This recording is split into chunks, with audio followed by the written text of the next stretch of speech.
تیری تقریر کے ہر لفظ پہ کپتان فدا، یہ میرا دل، یہ سماعت، یہ میری جان فدا،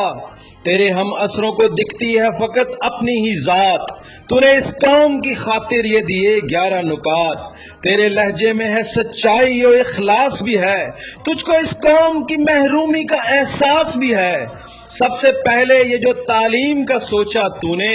نبض ملت پہ ہے بس ہاتھ یوں رکھا تو نے، صحت عامہ کو بنایا ہے جو نقطہ دوجا، آفری ہے کسی راہبر کو یہ نقطہ سوجھا،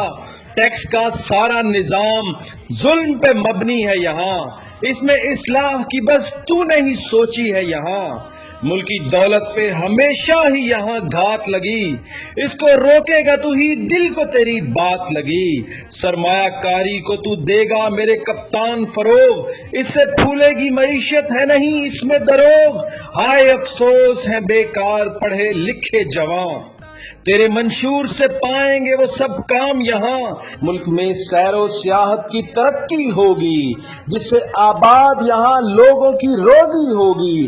کیسے زرخیز وطن کے ہیں یہ بدحال کسان، تو زراعت کو سنوارے گا سو خوشحال کسان، چھوٹے صوبوں کی یہ محرومی کرے گا تو دور، اور صوبے جو بنے لوگ بھی ہوں گے مسرور، صاف کرنا ہے یہ ماحول جو آلودہ ہے،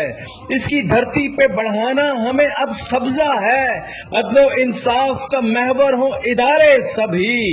ایک طرف قائد اعظم کے وہ تھے 14 نکات، ان کا ہی عکس ہے کپتان تیرے 11 نکات،